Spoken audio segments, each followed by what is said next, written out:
Hello दोस्तों, श्री शिवाय नमस्तभ्यम। हर हर महादेव। 11 नवंबर का दिन बहुत विशेष है क्योंकि इस दिन कार्तिक माह का अंतिम सोमवार है और साथ ही इसी दिन से देव दिवाली के 5 दिन भी शुरू हो रहे हैं।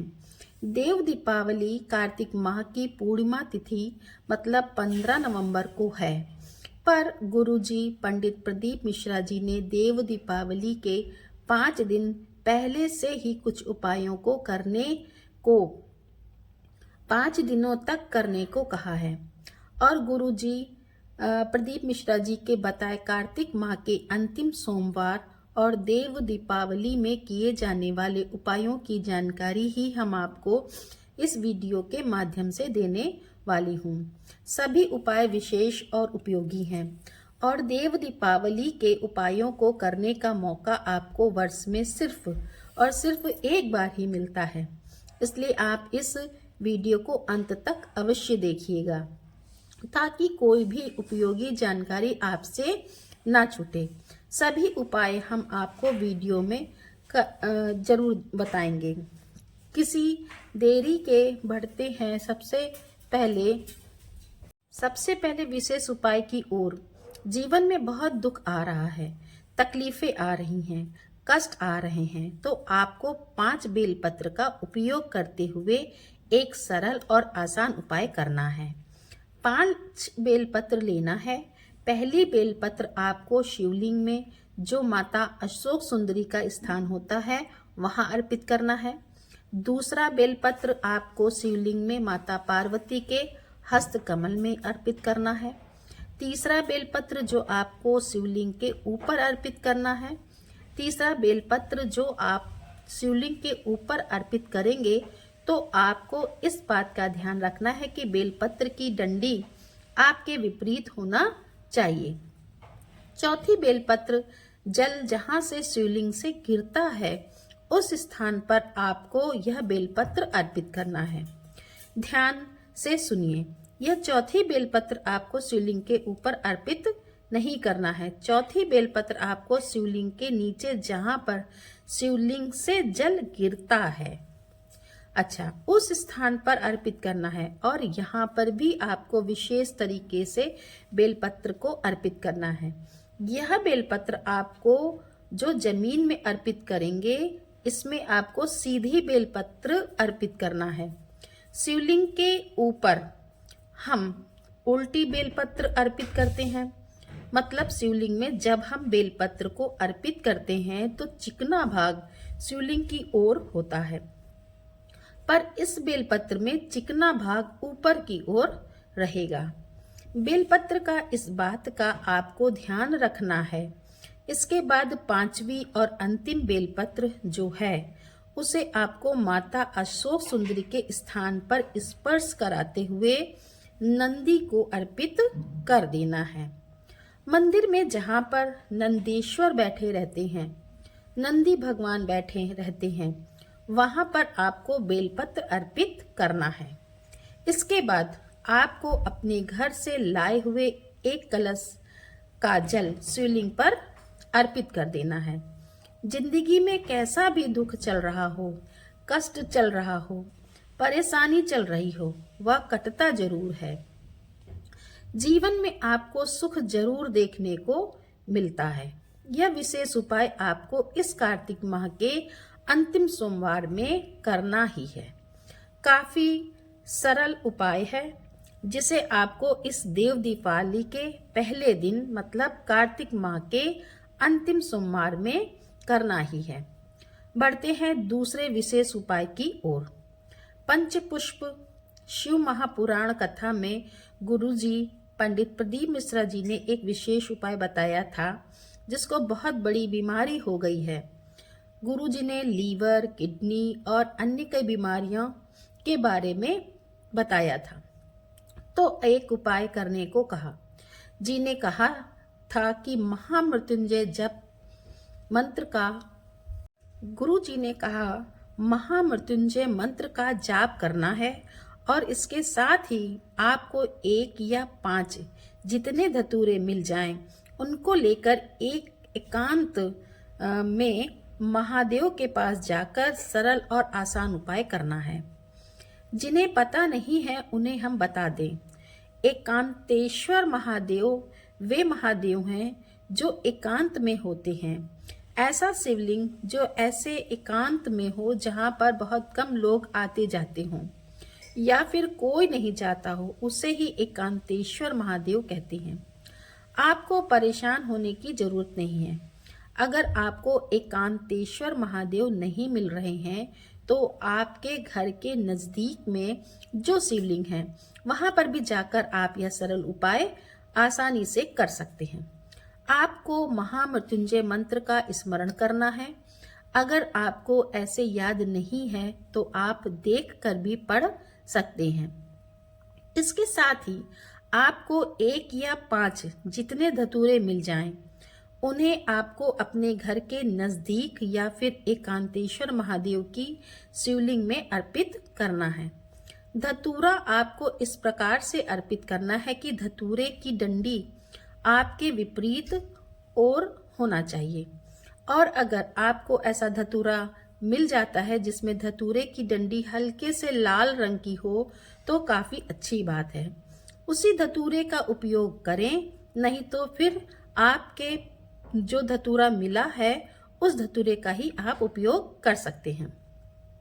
महामृत्युंजय मंत्र का जाप अगर आप नहीं कर पा रहे हैं तो आप नमः शिवाय या फिर ओम नमः शिवाय या फिर श्री शिवाय नमस्तभ्यम मंत्र का जाप करते हुए यह उपाय कर सकते हैं। इस उपाय के अंतर्गत सिर्फ आपको शिवलिंग पर धतूरा अर्पित करना है और धतूरा अर्पित करने के बाद जल अर्पित नहीं करना है। पर अगर आप धतूरा अर्पित करने के बाद जल अर्पित कर रहे हैं तो इस जल का आपको आचमन नहीं करना है। इस बात का आपको ध्यान रखना है। भोलेनाथ का स्मरण कीजिए, बस इतना ही करना है। दवाइयाँ खा रहे हैं तो वह कार्य करेंगी और आपको रोग मुक्ति से मुक्ति मिलेगी। तो आपको रोगों से मुक्ति मिलेगी। अब बढ़ते हैं तीसरे उपाय की ओर। गुरुजी पंडित प्रदीप मिश्रा जी ने अपने पिछले वर्ष की शिव महापुराण कथा में पंचामृत से जुड़ा हुआ एक बेलपत्र से जुड़ा एक विशेष उपाय बताया था, जिसे आपको इस कार्तिक माह के अंतिम सोमवार में सुबह के समय अवश्य करना है। पहले यह समझ लीजिए किस उपाय किन्हें करना है। अगर आपके घर में बार बार बर्तन गिर जाते हैं या फिर आपको ऐसा लग रहा है कि हमारे कुल देवी देवता पितृ हमसे तृप्त नहीं हैं, हमसे नाराज हैं, आपके कार्य नहीं बनते हैं, कार्य बनते बनते बिगड़ जाते हैं, या फिर लंबे समय से कोई मनोकामना पूरी नहीं हो रही है, या फिर घर का कोई सदस्य बार बार बीमार पड़ रहा है, तो ग्रह क्लेश होने की दशा में घर में सुख शांति के लिए आपको एक सरल और आसान उपाय करना है। आपको एक बेलपत्र और पंचामृत लेकर शिवालय जाना है। पंचामृत बनाने का तरीका जिन्हें नहीं पता है उन्हें हम बता दें। 5 चीजों को मिलाकर पंचामृत बनाया जाता है: दूध, दही, घी, शक्कर और शहद। इनको आपस में मिलाते हुए आप पंचामृत तैयार कर सकते हैं। अब आपको एक बेलपत्र को शिवलिंग में माता अशोक सुंदरी के स्थान पर अर्पित करना है। पर यह बेलपत्र आपको शिवलिंग पर इस प्रकार से अर्पित करना है कि बेलपत्र की जो डंडी होती है वह शिवलिंग की ओर होनी चाहिए। हमेशा हर उपाय में आप बेलपत्र को इस प्रकार से शिवलिंग पर अर्पित करते हैं। माता अशोक सुंदरी के स्थान पर की बेलपत्र की डंडी जलाधारी की ओर होती है। पर इस उपाय के अंतर्गत आपको माता अशोक सुंदरी के इसके बाद आपने जो पंचामृत बना के लाए हैं उस पंचामृत को आपको उस बेलपत्र के ऊपर अर्पित करना है। इसके बाद पूरा पंचामृत आपको शिवलिंग के ऊपर अर्पित कर देना है। अर्पित करते समय आप श्री शिवाय नमस्तभ्यम या फिर नमः शिवाय या फिर ओम नमः शिवाय बोल सकते हैं। बस इतना ही करना है। पंचामृत अर्पित करने के बाद आपको एक कलश जल और अर्पित करना है। इस बात का आपको ध्यान देना है। बस इतना ही कर देने से आपके पितृ तृप्त हो जाएंगे। अटके हुए कार्य पूर्ण होते हैं। घर से क्लेश दूर होता है, बीमारियां दूर होती हैं और आपको घर में सुख शांति देखने को मिलती है। बढ़ते हैं अब चौथे विशेष उपाय की ओर, जिसे आपको इस देव दिवाली के 5 दिनों में लगातार 5 दिनों तक करना है। गुरु जी ने बताया था कि आपके घर में 5 जगह से अशांति आती है, मतलब संसार, संपत्ति, संबंध, स्वास्थ्य और संतान से। यह 5 चीजों से आपके जीवन में अशांति आती है, पर इसे दूर करने का एक सरल आसान उपाय है। कार्तिक पूर्णिमा के पहले देव दीपावली के दिन आते हैं, जो कि 5 दिनों तक रहते हैं, जो कि 11 नवंबर से 15 नवंबर तक रहेंगे। अब आपको इन 5 दिनों में भोलेनाथ के मंदिर में जब भी जल चढ़ाने जाएं, तो आपको एक नियम बनाना है कि पहले मैं 3 वृक्षों में जल अर्पित करूंगी, मतलब आंवला, बेलपत्र और पीपल। इसके बाद शिवलिंग में ही माता पार्वती का जो हस्त कमल होता है, शिवलिंग के कटी भाग में जल अर्पित करना है। अंत में पूरा जल आपको शिवलिंग के ऊपर अर्पित कर देना है। गुरु जी ने दीपावली जो देव दीपावली है उसके 5 दिनों में यह 5 जगह जल अर्पित करने को कहा है। 5 जगहों में से आने वाली अशांति को रोकने का कार्य शिव पंचायत के 5 देवी देवता करते हैं और आपको अपने जीवन में सुख शांति और समृद्धि के साथ साथ धन और वैभव भी देखने को मिलता है। बढ़ते हैं 5वें और अंतिम उपाय की ओर। गुरुजी ने एक ऐसा उपाय बताया है जिसे आपको देव दीपावली के 5 दिनों में करना है। देव दीपावली के 5 दिनों में आप यह उपाय कर सकते हैं, अर्थात 11 नवंबर से 15 नवंबर तक। आप यह उपाय अपने घर में या फिर भोलेनाथ के मंदिर में जाकर कर सकते हैं।